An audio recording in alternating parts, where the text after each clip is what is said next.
Depuis toujours, hommes et femmes entretiennent une relation privilégiée avec le soleil, à tel point qu'au XXe siècle, une nouvelle forme de vénération est apparue avec l'avènement du bronzage.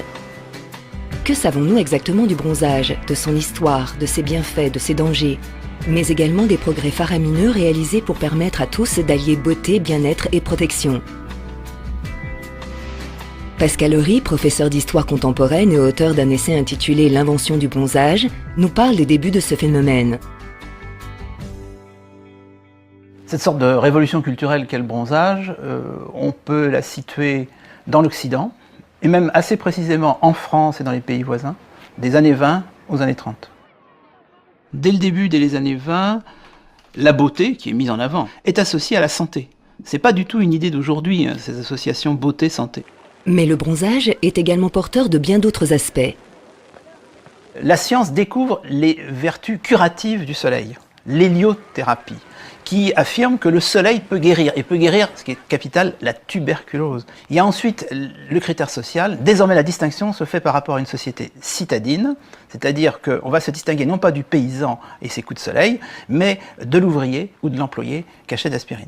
Et puis troisièmement, il y a quand même quelque chose d'essentiel, c'est que la femme s'émancipe corporellement parlant. Et évidemment, les loisirs jouent leur rôle, le sport, y compris le sport féminin, joue un rôle. Des femmes qui jouent au tennis, comme Suzanne Lenglen, qui était l'égérie du sportswear, ce sont elles qui lancent le bronzage. Après la Seconde Guerre mondiale, c'est l'explosion, tout le monde s'y met, et on peut dire que le bronzage triomphe pendant toutes les 30 glorieuses. On peut dire que dans les années 60, jamais le bronzage n'est allé aussi loin, et d'ailleurs la tonalité générale du bronzage est encore plus sombre qu'elle ne l'a été avant, et elle est certainement plus claire aujourd'hui. Quittons l'histoire pour s'intéresser à la sociologie avec Maria Di Giovanni, directrice associée de la Sorgem, qui a réalisé une étude sur la perception qu'ont les femmes du soleil et du bronzage dans différents pays européens. Il y a quelque chose de très bipolaire dans l'image du soleil. Il y a une phase très euphorique, très sensorielle, pénétrée d'énergie de vie. Ce qui me fascine avec le soleil, c'est la sensation de chaleur, de protection qu'il procure. Au soleil, on se sent vraiment protégé, comme dans un cocon. Il y a aussi ce soleil plus difficile à apprivoiser, quelquefois plus dangereux. Le soleil, ça brûle aussi, ça peut faire mal, ça peut dessécher, etc. Ma peau peut attraper des coups de soleil. Donc c'est important que je la protège. C'est quand même un peu bête de revenir de vacances avec le visage et le décolleté cramoisi. Et puis c'est mauvais pour la peau. On sait qu'on est responsable face à ça. Je crois qu'on a complètement intégré la nécessité de se protéger au soleil. Malgré tout, on reste, et les femmes restent globalement des amoureuses du soleil. On se sent vraiment différente quand on est bronzée, plus énergique, plus séduisante.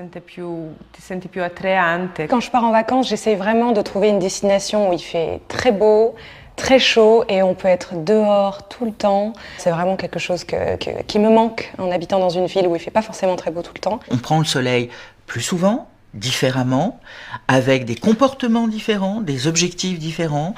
Le plein air, la nature, faire du sport, c'est aussi une façon de prendre le soleil, ce qui veut dire aussi des besoins peut-être particuliers pour tous ces moments-là.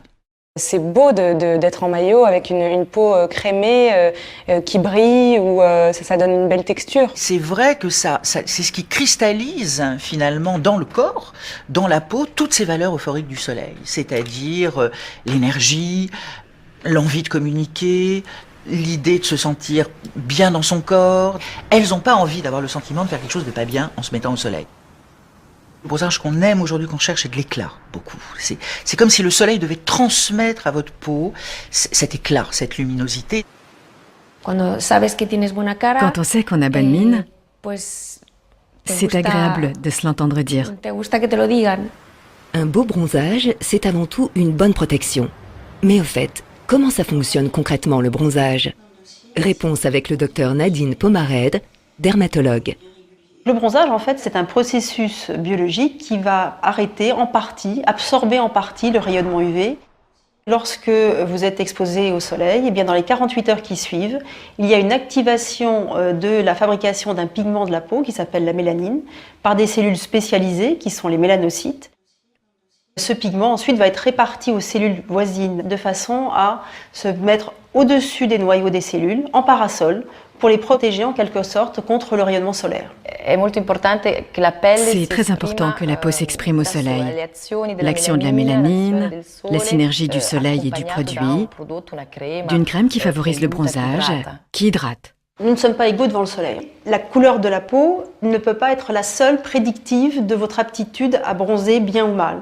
Il faut la mettre en équation avec la couleur des cheveux, la couleur des yeux et également la présence ou non de taches de rousseur. Et c'est ce qui définit le phototype.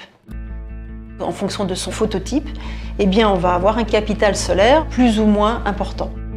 On grignote notre capital solaire au fur et à mesure des expositions à la lumière. Reste à déterminer ce qu'est une exposition solaire.